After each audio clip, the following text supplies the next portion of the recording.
शादी वाली गर्लफ्रेंड। मैं और मेरा दोस्त उद्यम दोनों जयपुर रहते थे। उद्यम मेरे ही गांव का लड़का है। हम दोनों पढ़ाई करने के लिए जयपुर गए थे, लेकिन घर की स्थिति कमज़ोर होने की वजह से पढ़ाई के साथ साथ ओला उबर बाइक चलाना शुरू कर दिया था। जयपुर रहते हुए हमें लगभग 4 महीने हो गए। अप्रैल मई का महीना चल रहा था। आप सभी को पता है कि अप्रैल मई के माह में शादियाँ बहुत अधिक होती है। अप्रैल महीने में हमारे एक दोस्त की शादी थी। शादी में आने के लिए हम दोनों जयपुर से बाइक लेकर घर के लिए रवाना हो जाते हैं। शाम को लगभग 8 बजे हम दोनों घर पहुंच गए। सुबह जल्दी तैयार होकर हम दोनों अपने दोस्त की शादी में जाने के लिए रवाना हो गए। शादी में पहुंचने के बाद हम अपने दोस्त से मिले। थोड़ी देर बातचीत करने के बाद हम कुर्सियों पर जाकर बैठ गए। हम दोनों शादी की रस्में पूरी होने तक दूल्हे के पास ही रुके हुए थे। 2 दिन रुकने के बाद भी मुझे वहाँ पर कोई लड़की पसंद नहीं आई। फिर मैंने उद्यम से कहा, चलो अब घर चलते हैं। उद्यम ने कहा, दूल्हे से बातचीत कर लेते हैं और फिर घर चलते हैं। थोड़ी देर बाद हम दोनों, मेरे दोस्त, दूल्हे से घर जाने की इजाज़त मांगते हैं। काफ़ी देर होने के बाद वह हमें घर जाने की इजाज़त दे देता है। इसके बाद हम दोनों बाइक स्टार्ट करके घर पहुंच जाते हैं। उद्यम के घर से मेरा घर थोड़ी दूर था। अगले दिन मैं उद्यम के घर चला गया, तब उद्यम ने बताया कि 5 दिनों बाद उसकी बहन के देवर की शादी है। मैंने कहा, तुम चले जाना, मुझे घर पर कुछ काम है। तभी उद्यम के पापा ने कहा, कोई बात नहीं, तुम दोनों ही चले जाना। मैंने कहा, ठीक है, चला जाऊंगा। 5 दिन बाद हम दोनों गांव से 30 किलोमीटर दूर उद्यम की बहन के ससुराल पहुंच जाते हैं, जहां पर उद्यम की बहन के देवर की शादी थी।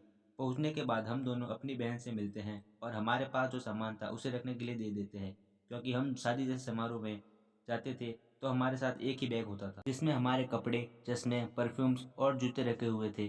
शाम के समय खाना खाने के बाद हम दोनों कुर्सियों पर बैठे हुए थे।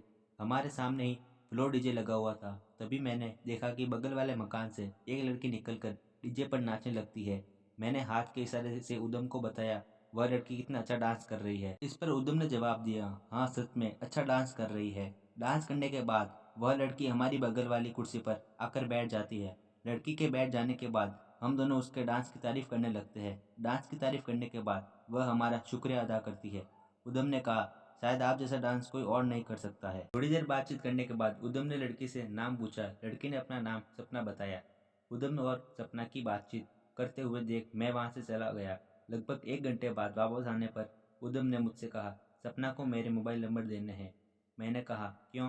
तभी उद्यम ने जवाब दिया, वह मुझसे बहुत पसंद है, इसलिए मैं उससे अपना नंबर देना चाहता हूँ। इसके बाद मैंने जवाब दिया, ठीक है। रात को लगभग 10 बज रहे थे। चारों ओर डीजे का शोर था। सपना डीजे पर डांस करते हुए अपने अदाएं बिखेर रही थी। उसका डांस देखकर मैं भी दीवाना हो रहा था, लेकिन क्या करूं, उद्यम मुझसे पहले ही उसको अपना नंबर देना चाहता था, जिसकी वजह से मैंने उस लड़की को कुछ भी नहीं कहा और उसका डांस देखता रहा। थोड़ी देर डांस करने के बाद वह हमारे आगे आकर खड़ी हो जाती है। तभी मैं सपना से कहता हूँ, आपका डांस मेरे दोस्त को दीवाना बनाते जा रहा है। लेकिन सपना कोई भी जवाब नहीं देती है। मैंने सोचा शायद उसने सुना ही नहीं है, जिसकी वजह से वह कोई जवाब नहीं दे पाई। थोड़ी देर बाद मैं उद्यम से कहता हूँ, चलो अब घर चलते हैं। यहाँ पर अपनी बात कोई नहीं सुनता है। इतने में ही सपना पीछे मुड़कर देखते हैं। मैं वहाँ से चलकर बाइक के पास जाकर खड़ा हो जाता हूँ। तभी वह सोचती है, हम दोनों अपने घर जाने वाले हैं, और उद्यम की बहन से जाकर हम दोनों की जाने की बात कह देती है। इतने में ही उद्यम की बहन मेरे पास आकर मुझसे पूछती है, तुम दोनों गांव क्यों जा रहे हो? मैंने कहा, नहीं दीदी, आपसे किसने कहा कि हम गांव जा रहे हैं? तभी दीदी ने जवाब दिया, मुझसे सपना ने कहा था कि आप लोग गांव जा रहे हो। तब मैं समझ चुका था कि सपना मोबाइल नंबर लेने के लिए तैयार है। दीदी के चले जाने के बाद मैं उद्यम के पास जाकर खड़ा हो जाता हूँ। तब हम दोनों पीछे कुर्सियों पर जाकर बैठ जाते हैं, जहाँ पर पहले से ही सपना बैठी हुई थी। इतने में उद्यम अपनी जेब से मोबाइल नंबर की पर्ची निकाल कर सपना को थमा देता है। सपना उस मोबाइल नंबर की पर्ची को लेकर वहाँ से चली जाती है। उसके जाने के बाद हम दोनों बात कर रहे थे कि अचानक उद्यम के मोबाइल की रिंग बजती है। उद्यम ने देखा कि किसी नए नंबर से कॉल आ रही है। उद्यम ने कॉल रिसीव किया और कहा, हेलो। तभी उधर से एक लड़की की बोलने की आवाज़ आई। इतने में ही उद्यम ने मुझसे कहा, किसी लड़की ने फ़ोन किया है, चलो दूर चलकर बात करते हैं। क्योंकि वहाँ पर डीजे का शोर था, इसलिए कुछ सुनाई नहीं दे रहा था। हम दोनों वहाँ से उठकर थोड़ी दूर चले जाते हैं और बात करने लगते हैं। उद्यम ने उस लड़की से पूछा, कौन बोल रहे हो? तभी लड़की ने जवाब दिया, पहचानो, कॉल बोल रही हूँ।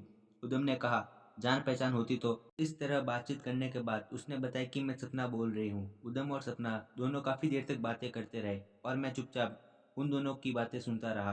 काफ़ी देर तक बात करने के बाद सपना ने कॉल डिस्कनेक्ट कर दिया। फिर मैं और उद्यम सोने के लिए मकान के अंदर चले गए। अगले दिन जब हम दोनों नहा रहे थे तब सपना ट्यूबवेल पर खड़ी थी। नहाने के बाद हम दोनों ने नए कपड़े पहने और परफ्यूम लगाई।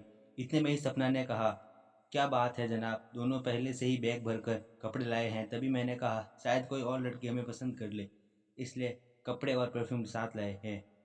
शाम को हम दोनों वापस अपने घर लौट आए। इधर सपना और उदम भी फ़ोन कर कई घंटे बातचीत करते रहते थे। दोनों के बीच इतना गहरा प्यार हो गया कि एक दूसरे को भूल पाना मुश्किल था।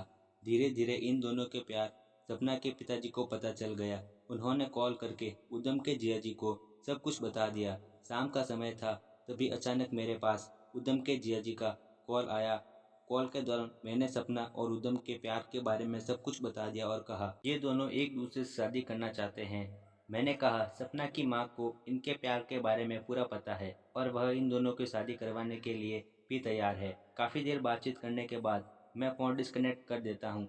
मेरे और जिया जी के बीच हुई सारी बातचीत को उदम ने अच्छी तरह से सुन लिया था, क्योंकि वह बातचीत करने के दौरान मेरे पास ही बैठा हुआ था। उदम और सपना हर महीने एक दूसरे से मुलाकात करते रहते थे। दोनों एक दूसरे से शादी करना चाहते थे, लेकिन लड़की की माँ के अलावा पूरा परिवार शादी के खिलाफ था। दोनों प्रेमी जोड़े को भी पता था कि उन दोनों की शादी को हो पाना मुश्किल है, लेकिन फिर भी मुलाकात करते रहते थे। इन दोनों के प्यार को लगभग 3 साल गुजर गया था। इन 3 सालों में उन्होंने खूब रोमांस किया और दोनों एक दूसरे से कभी बिना मिले नहीं रहे। काफ़ी दिन गुजर जाने के बाद सपना की शादी किसी दूसरे लड़के के साथ तय कर दी जाती है। शादी की बात सुनकर उदम को काफ़ी दुख हुआ, लेकिन मैं किसी भी तरह उसे समझा के जयपुर ले गया। शादी हो जाने के बाद भी सपना ने कॉल करना बंद नहीं किया। वह आज भी कभी कभी उदम के पास कॉल करती है। कॉल करने के दौरान दोनों रोमांस भरी बातें करते हैं। शादी हो जाने के बाद भी इन दोनों का प्यार कभी कम नहीं हुआ। आज भी दोनों पहले जितना ही एक दूसरे से प्यार करते हैं।